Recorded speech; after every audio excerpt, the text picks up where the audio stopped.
this video, let's study about the voltage and current sources. So voltage and current sources, these are active elements because they will be delivering energy to the circuit. That's why the name source. Source means it's delivering.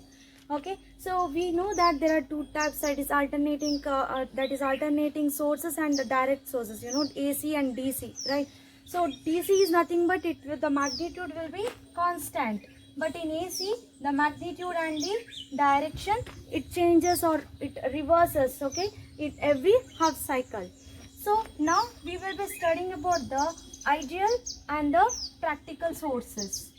Ideal and practical sources. So this is the voltage source, right? This is the voltage source V. Now the current flowing is I.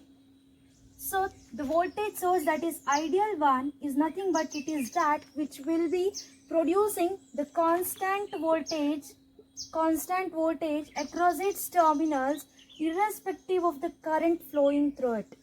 So let the current be 10 ampere, let the current be 20 amperes, 30 amperes, whatever the current may be, the voltage will be constant. Okay, that will be equal to Vs. V will be equal to Vs.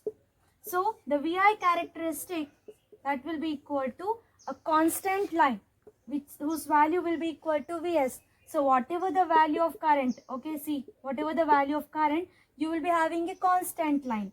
Okay, so this is your ideal voltage source.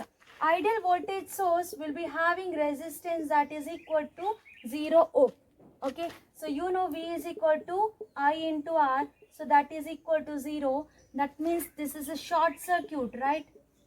But practically this is not possible, that ideal sources do not exist. There will be small amount of resistance, so I will consider this R now. So instead of short circuit, now what happens, instead of R is equal to 0, I will have a small value of resistance. Okay, see, I can draw like this. This is RS, this is Vs. See, if RS is equal to 0, what happens, it is short circuit. That means I can replace this by short circuit. This becomes ideal. Okay, so here practically you will have small internal resistance. But what about your IV characteristics? So it becomes this. Okay, this is due to the voltage drop across this internal resistance RS.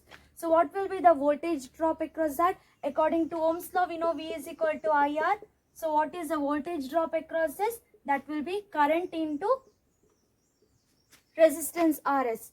So what will be your V? It will be Vs, then subtract it from the voltage drop. So Vs minus I into Rs.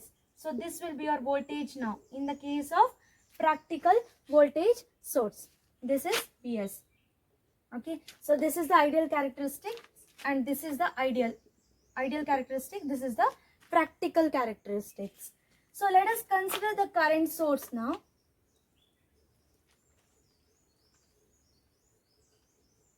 So the ideal current source is that which will be producing the constant current irrespective of the voltage. Okay, so this will be V and here it is I, this is Is.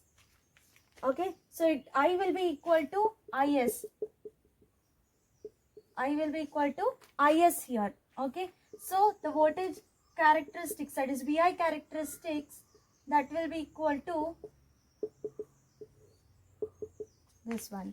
Because it is a constant line, irrespective of the voltage, it will be drawing the same current, that will be equal to Is. In this case, the internal resistance, that will be equal to infinity. So you know V is equal to I into Rs. So V is equal to I into infinity. So this will be your open circuit. Okay, here when this comes to denominator, you will be having this as 0. The current flowing through that will be equal to 0.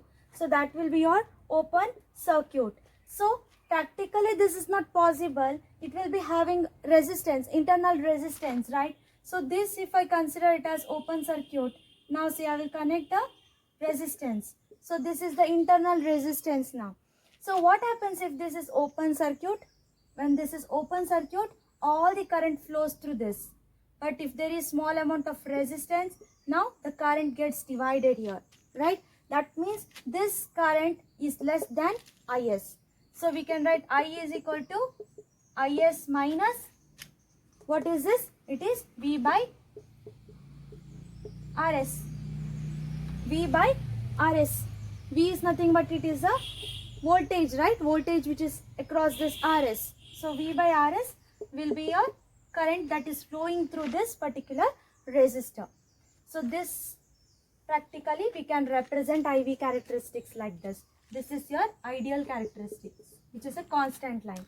This is equal to Is minus V by Rs. So we will get like this. Okay.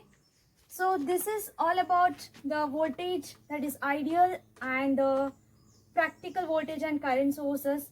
So now we will consider dependent and independent sources. So whatever we have discussed here, that becomes independent sources. Independent sources. Now we will study about dependent sources. Independent sources means it will not depend upon the current, like voltage of the voltage source does not depend upon the current, and current of the current source, it does not depend upon the voltage. But now let us consider the dependent sources. So there are 4 types of dependent sources.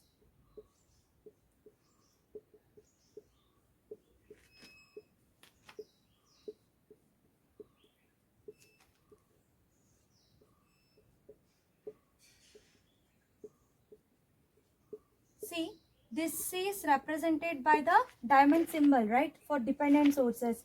So this is a voltage source, this is also voltage, this is current, and this is current source. Arrow mark current source, here this is voltage source. But this voltage source, it is dependent on some voltage Vx. So this will be voltage dependent voltage source.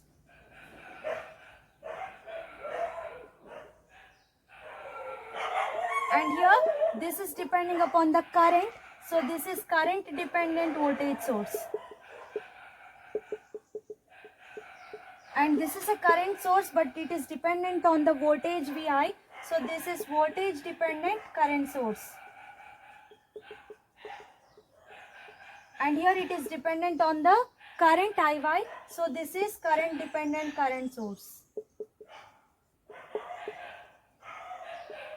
So these are dependent on the current and voltage elsewhere in the circuit, and these are called as dependent sources.